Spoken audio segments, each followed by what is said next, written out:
Warning: the following information is highly classified and is considered top secret, even by Foundation standards. As a file with Level 5 security classification, unauthorized access is forbidden and punishable by termination, by direct order of the O5 Council. This anomaly is an alien superstructure believed to be capable of causing an SK-class barren Earth end-of-the-world scenario, meaning that an alien species could replace and entirely destroy humanity. Continue at your own risk. scp-2399 is a huge, complex inorganic structure that is currently found in the lower atmosphere of the planet Jupiter. It has become a matter of great concern since it was first spotted by the Foundation in 1963, especially to the upper echelons of the organization. This is because it has been observed using highly advanced antimatter weapons, capable of causing spatial distortions and devastating atmospheric shifts. One such shift is now visible as a massive red vortex on the surface of Jupiter, commonly known as the Great Red Spot. The mysterious machine appears to be damaged as a result of a collision with Io, one of Jupiter's moons. This unplanned collision seems to have disrupted its intended course and caused it to end up in its current position. However, in spite of the damage, 2399 has demonstrated a remarkable capacity to self-repair. The machine releases a large number of small mechanical octopus-like repair drones that tinker with the machinery, patrol the surrounding moons, and explore the gaseous mass of the planet below, looking for missing parts broken off from the main hub during the crash. Foundation computer models estimate that scp-2399 is currently at 59% completion, with a current repair rate of 0.78% annually. This rate has increased from an estimated 0.12% in 1970. It stands to reason that the rate at which scp-2399 repairs itself over time will only increase, as the bulk of the work is completed by its drones. Despite around 41% of it still being severely damaged, scp-2399 appears to possess an anomalous and seemingly limitless power supply. But the Foundation researchers are still unsure as to where all of this juice is coming from. In addition to its incredible power source, 2399 also boasts advanced electromagnetic shielding, matter-disrupting weaponry, and a precise tracking and targeting system. Because the technology behind 2399 is so incredibly advanced compared to our own, it's proven to be impervious to all attacks that have been mounted against it. In theory, if an immensely powerful electromagnetic pulse was fired at 2399, it may disable the machine's defenses and leave it vulnerable to more conventional attack. However, an EMP this powerful doesn't currently exist. Just how scp-2399 entered our solar system is presently unknown to us, given that much of its technology is beyond our comprehension, but some clues to its origin exist. Since 1971, the Foundation has detected a number of electromagnetic communication signals being sent directly to scp-2399 that look to be originating in the Triangulum galaxy, roughly 3 million light-years from Earth.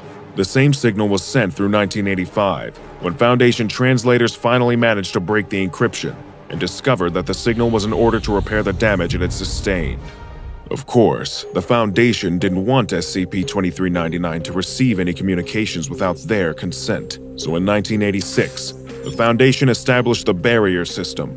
This consists of a series of satellites orbiting Jupiter, which block any signals coming into or out from scp-2399. The Barrier System worked and led to a decade of radio silence. But then, in 1996, the messages being sent to scp-2399 suddenly changed. Due to the Barrier System, all these orders were intercepted before scp-2399 was able to receive them. And it's a good thing too, because the message that was intercepted is truly terrifying.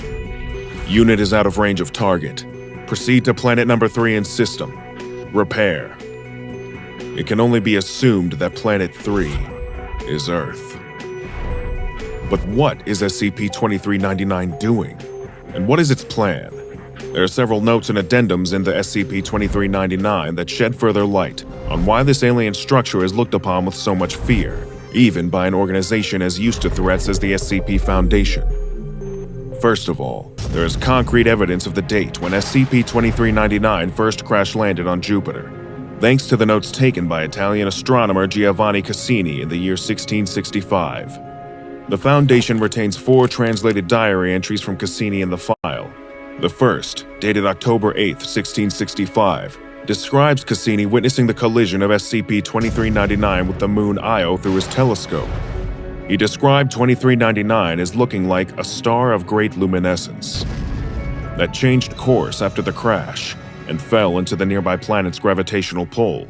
The second entry from just a week later showed Cassini bringing his associate, Peter, to view what he had seen, and they found something extraordinary.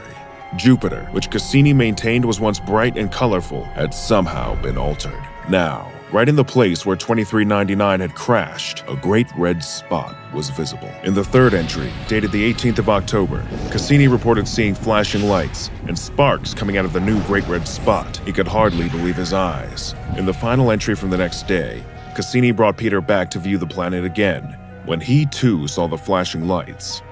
Cassini finished the entry with the chilling sentence, "I am left wondering what cataclysmic event must be taking place upon our heavenly neighbor. Our work to document this must go on." The next addendum is a report from the barrier system, providing some unsettling information about SCP-2399's resilience. The satellites had observed one of 2399's repair drones retrieving what appeared to be a discarded piece from a communication array. Because the purpose of the barrier system is to keep 2399 in the dark and prevent any communications to or from 2399 from getting through, authorization was given to take drastic measures to halt the repair of the array. Barrier Unit 45 was ordered to fire upon the drone with its onboard concussion batteries. While the missiles were fired, they never reached their intended targets. Footage obtained by Barrier Unit 53 showed the payload being destroyed while still 5 kilometers away from its intended target by charges fired from SCP-2399. But 2399 didn't stop there and engaged in a swift and brutal retaliation, resulting in the complete destruction of Barrier Unit 45. After this incident, the barrier system was given a blanket order not to fire on SCP-2399 or its drones, under any circumstances. Having realized what a formidable threat SCP-2399 could be, the Foundation began developing its first major counterattack. Project Gigas. While the details of the file on Project Gigas are heavily redacted, what we do know is that the Foundation and 45 nations pooled their resources to create a weapon that incorporated EMP elements, as well as a large number of nuclear warheads. With their combined resources, the Project Gigas weapon was transported to Europa, another one of Jupiter's moons, for launch.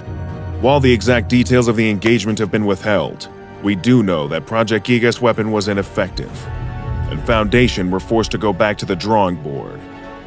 The second-to-last addendum on the file is a memo from Randall McAllen, director of the Barrier Project that's been watching SCP-2399 for the last 37 years.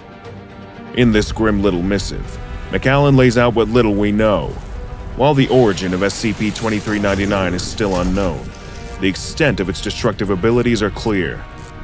According to Cassini's notes, it appears that 2399 caused an atmospheric shift of apocalyptic proportions on Jupiter, and would doubtlessly do the same to Earth if it ever became operational enough to complete its intended journey. McAllen compared it to seeing a rampaging truck barreling towards you in slow motion, giving you just enough time to get out of the way, but only if you truly seize your opportunity. According to all Foundation estimations, it could take SCP-2399 as little as 25 years to become operational enough to continue its journey to Earth and cause an atmospheric apocalypse here. The Foundation's only current plan to disable it is using something called Project Legionnaire, a gigantic EMP followed by a volley of nuclear warheads that would hopefully weaken and destroy the threat. Though, of course, this technology is still being developed, and even when it's ready, it's far from guaranteed that it would be able to get the job done. All we can do is wait and hope. Because the Foundation currently has no viable way of containing SCP-2399 once its repairs have completed, it's earned the infamous Keter class. Its disruption level is classified as a Meta, the highest level possible, which pertains to anomalies that cause disruption to normalcy on a worldwide scale. Its risk class is also set to Danger, the second highest available. While nothing can be done to truly contain SCP-2399, there are several procedures in place to potentially mitigate its damage or disruption to normality. First, Foundation agents planted in observatories across the globe are constantly on alert, suppressing any viable images or footage of 2399. Closer to the anomaly itself, the aforementioned barrier system observes the repair efforts and blocks any electromagnetic signal transmissions. These transmissions are then decoded and logged. In the event that SCP-2399 reaches a state of being 75% repaired, personnel working on the 2399 case are obligated to enact the Legionnaire Protocol and just hope that the EMP and nuclear warheads actually work. It's a frightening prospect for the Foundation to discover something they truly don't know how to deal with. And while progress is being made towards technology that could someday stop 2399, the time left to get to that someday is growing shorter and shorter. As McAllen himself says in his final memo, we're in an arms race with 2399, and our very survival depends on us winning.